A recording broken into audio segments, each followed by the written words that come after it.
Selamat datang dalam sesi bacaan buku harian Santa Faustina.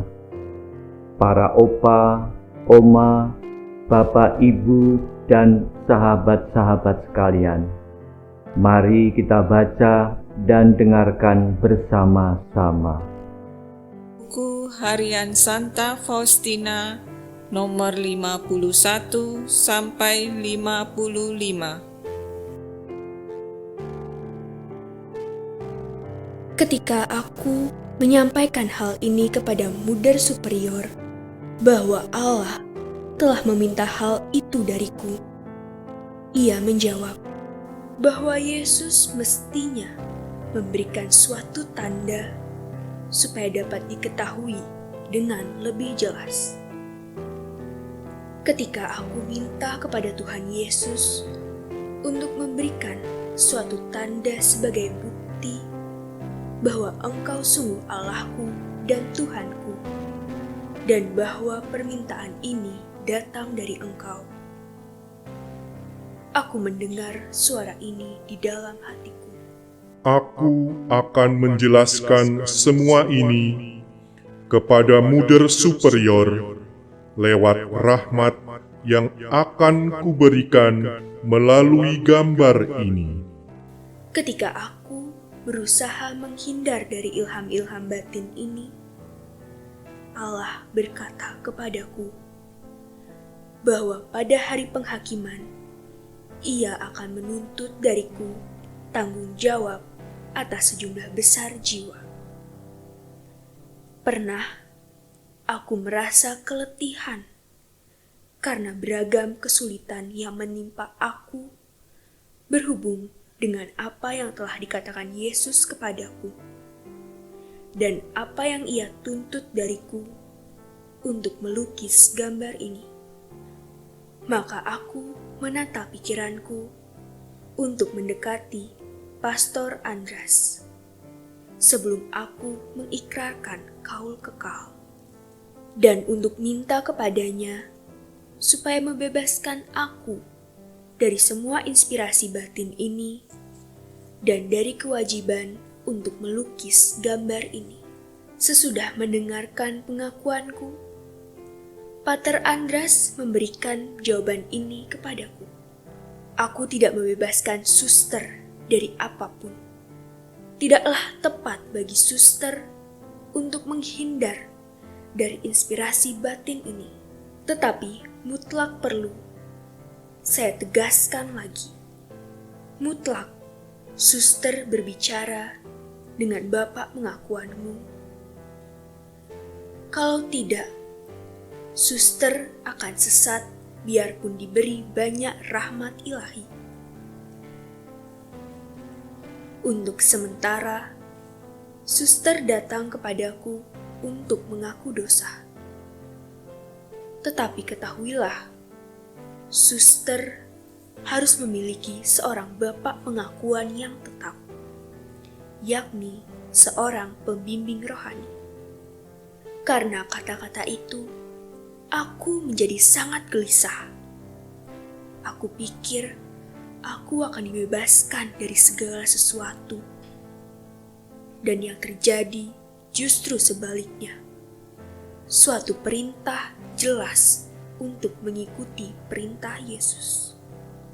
Dan sekarang masih ada siksaan lain karena aku tidak memiliki seorang bapak pengakuan yang tetap.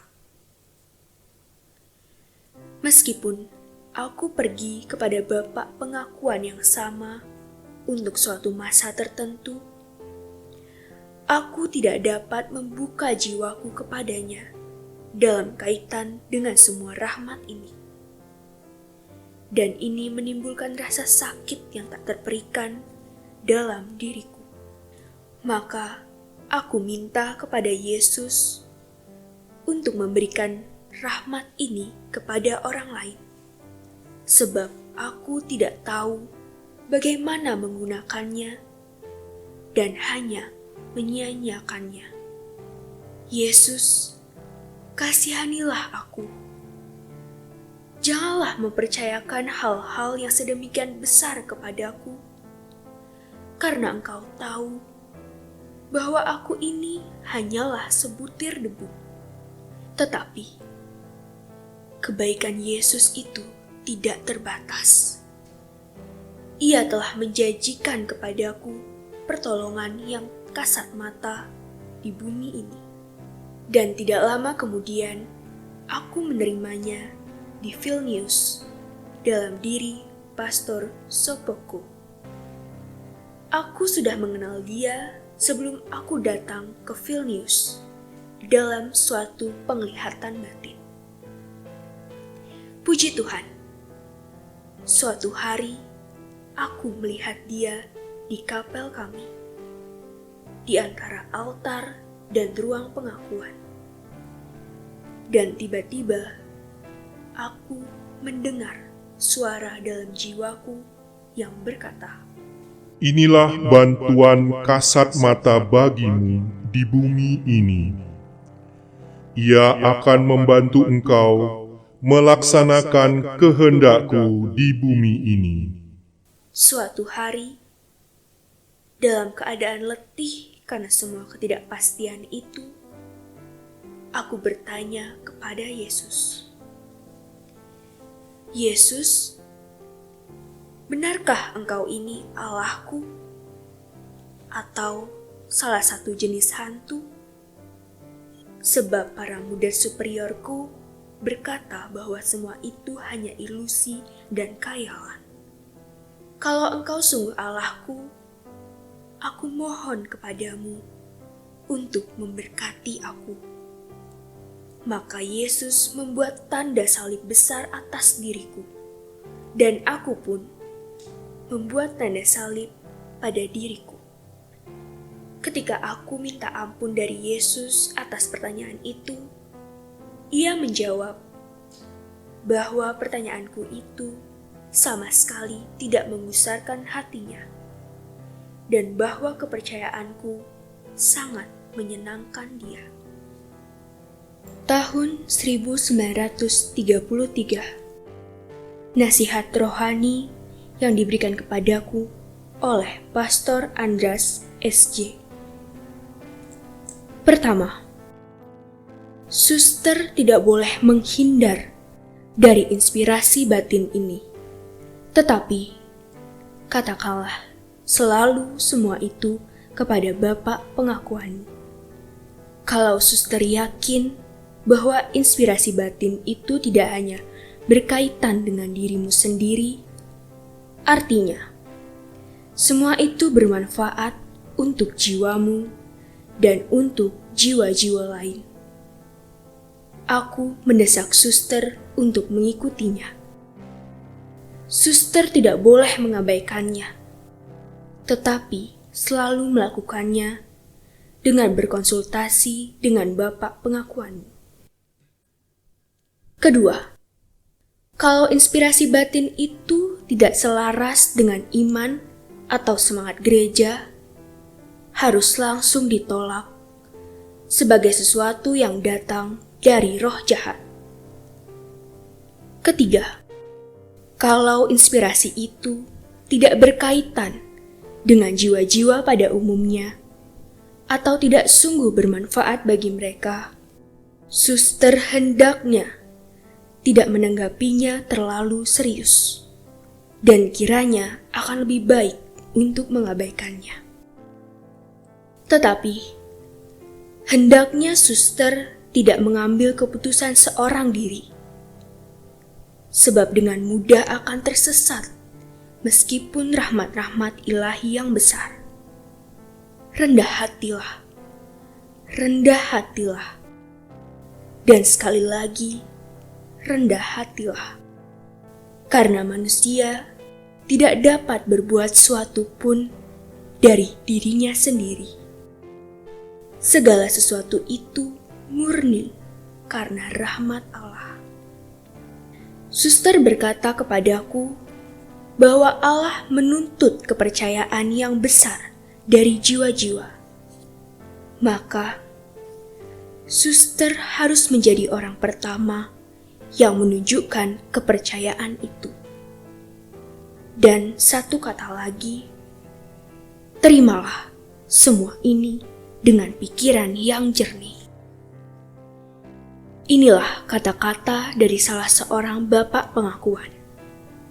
Suster, Allah sedang mempersiapkan banyak rahmat istimewa bagimu.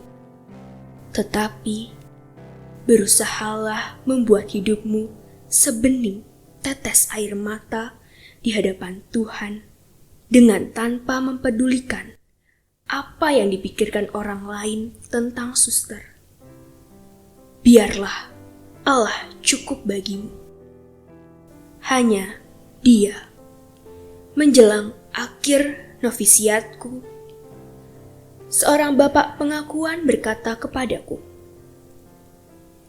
"Gunakanlah seluruh hidupmu untuk melakukan yang baik, sehingga aku dapat menulis pada lembaran-lembaran hidupmu."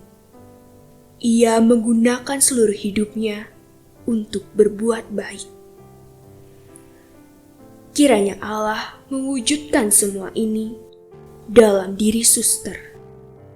Pada waktu yang lain, bapak pengakuan berkata kepadaku, "Bersikaplah di hadapan Allah seperti janda miskin dalam Injil.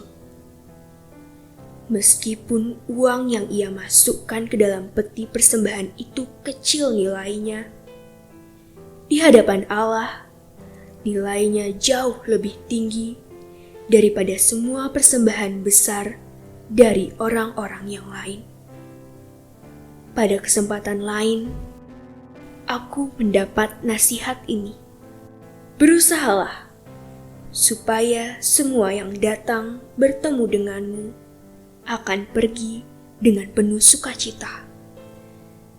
Taburkanlah harumnya kebahagiaan di sekitarmu, sebab kamu telah menerima banyak hal dari Allah. Jadi, berilah dengan murah hati kepada orang lain. Hendaknya mereka meninggalkan kamu dengan hati yang lebih bahagia, juga kalaupun mereka hanya menyentuh pinggir jubahmu. Camkanlah baik-baik kata-kata yang saat ini kusampaikan kepadamu. Pada kesempatan lain, ia masih memberiku anjuran berikut ini. Biarlah Allah mendorong perahumu ke tempat yang dalam, menuju lubuk kehidupan batin yang tak terselami. Inilah beberapa kata dari suatu percakapan yang aku adakan dengan muder pembimbing menjelang akhir masa novisiatku. Suster, biarlah kesederhanaan dan kerendahan hati menjadi ciri khas jiwamu. Jalanilah hidupmu bagaikan seorang anak kecil yang selalu percaya, selalu polos dan rendah hati, puas dengan segala sesuatu, ceria dalam segala situasi. Sementara orang lain diliputi ketakutan, suster akan melangkah dengan tenang, berkat kesederhanaan dan kerendahan hati. Suster, ingatlah ini sepanjang seluruh hidupmu. Sebagaimana air mengalir dari gunung turun ke lembah-lembah, demikian juga rahmat Allah mengalir hanya ke dalam jiwa-jiwa yang rendah hati.